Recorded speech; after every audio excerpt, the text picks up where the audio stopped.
सा डिफरेंस है, यह बात साफ दिख रही है। हमारे साथ और भी खास मेहमान जुड़ गए हैं। अमित तावरे जी हैं, इस वक्त कांग्रेस के प्रवक्ता हैं। संजय देवांगन जी हैं और वो भी कांग्रेस छत्तीसगढ़ के प्रवक्ता हैं। आपका भी बहुत बहुत स्वागत है। संजय जी, पहले छत्तीसगढ़ का एक रिएक्शन ले लेता हूं। यहां पर जो बढ़त दिख रही है, संतुष्ट हैं अभी के रिजल्ट से?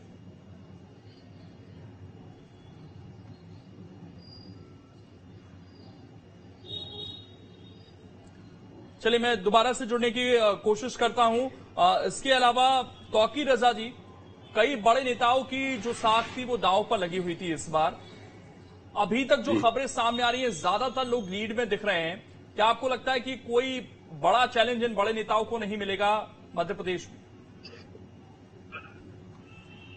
नहीं, बिल्कुल नहीं। देखिए, ऐसा है कि भारतीय जनता पार्टी ने जहां भी काम किया है वो विकास को टारगेट रख के काम किया, विकास पूरक काम किया और विकास के हिसाब से ही काम करती रही है पार्टी। और विकास आप देखिए कि यहाँ चाहूं और अब चाहे आप केंद्र से लेकर राज्यों में चले जाइए, राज्य की सरकार है हमारी भारतीय जनता पार्टी की, जहां भी उन्होंने माननीय मोदी जी ने भी निगाह रखा, एक एक चीज पे निगाह रखा हुआ है। तो विकास जो है हर तरफ दिखता है, चाहे वो दिखता है, चाहे मध्य प्रदेश में देख लीजिए, हमारी वही स्थिति है। लेकिन छत्तीसगढ़ में इतनी बुरी स्थिति थी, कर दिया इन्होंने कि आप कल्पना नहीं कर सकते। इसलिए बीमारूवाद की श्रेणी में वापस इन्होंने पहुंचा दिया है। रोड, गड्ढे, नालियां बिल्कुल बजा रहे हैं, तो बहुत बुरी स्थिति बना के रखा है। तो जनता इसलिए उखाड़ फेंकने का पूरा मन बना चुकी है और वो स्थिति बिल्कुल आप देख लीजिए। यहाँ पर जो छत्तीसगढ़ में उखाड़ फेंकने का मन बना चुकी है, यहाँ पर कमल खिलेगा और वही मध्य प्रदेश में भी कमल जो है बिल्कुल। लेकिन वहां पर बड़ी बात यह है कि मेजॉरिटी में पहुंच गई है और अब देखिए 82 सीटों का जो रुझान है वो आ गया छत्तीसगढ़ का और 48 पर लीड कर रही है। ये ध्यान रखिएगा कि जो बहुमत है वो छत्तीसगढ़ में 46 पर है। एक सवाल यहां पर अमित जी, अगर आपको मेरी ऑडियो मिल पा रही है, मध्य प्रदेश में जो उम्मीद कर रहे थे वैसा रिजल्ट नहीं दिख रहा है कांग्रेस के लिए। देखिए, जो उम्मीद कर रहे थे उससे ज्यादा रिजल्ट दिख रहा है। आपकी जो टैली दिख रही है और दूसरी तरफ में एक और नेशनल न्यूज को देख रहा हूं मैं, उसमें कांग्रेस जो है वो 96 पर है और बीजेपी जो है वो 89 पर है। और ये शुरुआती रुझान है, पोस्टल बैलेट के ये रुझान है। और पोस्टल बैलेट को लेकर क्या हमारे सामने आया था मध्य प्रदेश में, वो आपके हमारे सबके सामने था। आप बिल्कुल निश्चिंत रहिए, 1 घंटे का इंतजार करिए और मैं आपके यहाँ के लोकल के संवाददाता को बिल्कुल इनवाइट करेंगे कि बिल्कुल आए और सरकार बनने की मिठाई मध्य प्रदेश में अवश्य खा कर जाएंगे। लेकिन अभी क्योंकि आपको तो ये उम्मीद थी ना कि पोस्टल बैलेट में कम से कम इस बार हमने तो इतना बड़ा ऐलान कर दिया ओल्ड पेंशन स्कीम का, उसमें हमें बढ़त मिलेगी, वैसा कुछ तो दिखा नहीं इस बार। मैं वही आपसे बोल रहा हूँ, आपके चैनल में हो सकता है नहीं दिख रहा हो, लेकिन कई ऐसे चैनल हैं, आप भी देखेंगे अपने जो आपकी बीबीआर है वहां पर देखेंगे आप जो नेशनल। लेकिन सर, हम अपने आंकड़ों की बात करेंगे, जो हमारे पास डेटा आ रहा है हम उसकी बात कर रहे हैं। अभी 123 91 दिख रहा है, ये चेंज होगा तो वो भी हो सकता है, उसमें कोई गुरेज नहीं है।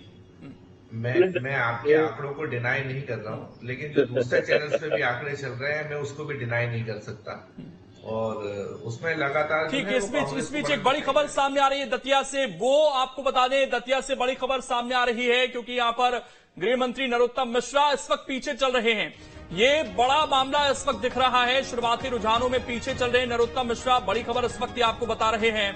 और दतिया में नरोत्तम मिश्रा पिछला जो चुनाव था वो भी बड़े क्लोज फाइट में जीते थे, बहुत बड़ा मार्जिन नहीं था वहां पर, और इस बार वो पीछे चल रहे हैं। अभी क्या एक बड़ा झटका तो नहीं लगने जा रहा है दतिया में? हालांकि दतिया में बहुत एक्टिव रहते हैं नरोत्तम मिश्रा, हम देखते थे मंत्री होने के बावजूद अमूमन वो दतिया में रहते थे और वहां पर लोगों से बातचीत करते थे और लंबे समय से वहां पर विधायक भी हैं।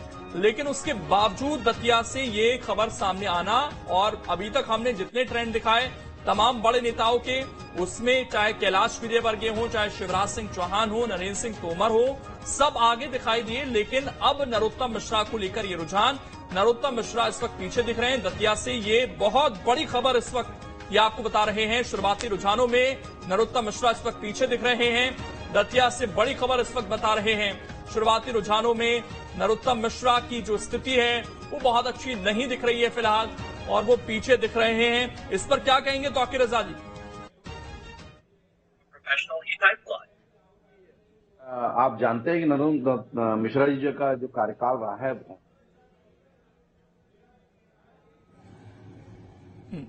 चलिए आवाज नहीं बहुत बारी। जयंत जी से ही सवाल। जयंत जी, पिछली बार बड़ा क्लोज फाइट थी दतिया में, इस बार पीछे चलने की खबर शुरुआती रुझानों में क्या बताता है जी?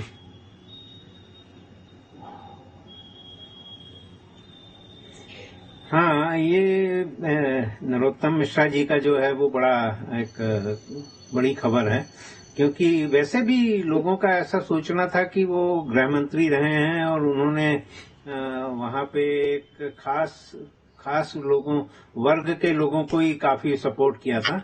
और जो बहुत से संवाददाता और चैनल वाले गए थे और लोगों से पूछा था, तो उनको नरोत्तम मिश्रा जी के बारे में थोड़ी सी नाराजगी दिख रही थी। तो हो सकता है कि वहाँ उनके लिए कठिन है वहाँ जीत पाना। पर बाकी जो केंद्रीय मंत्री आए हैं 3, नरेंद्र तोमर जी हैं, फग्गन सिंह कुलस्ते जी हैं, प्रहलाद पटेल हैं, इनके बारे में पूरे हिंदुस्तान में लोगों को यह है कि भाई अब ये विधानसभा का चुनाव लड़ते हैं तो जीत रहे हैं कि नहीं। और कई सांसद भी जब विधानसभा के लिए उतार दिए गए तो उनके बारे में लोगों में ज्यादा रुचि है कि भाई ये इनका क्या रिजल्ट आएगा। क्योंकि सामान्य रूप से ये कहा जाता था कि जो केंद्रीय मंत्री होते हैं या सांसद होते हैं उनका जनता से उतना सीधा संपर्क नहीं होता है। तो अब देखिए, अभी इनके रुझान अभी स्पष्ट नहीं हो रहे हैं कि ये जो केंद्रीय मंत्री और सांसद जो हैं उनके क्या स्थिति आ रही है। मंत्री को लेकर इस तरह की स्थिति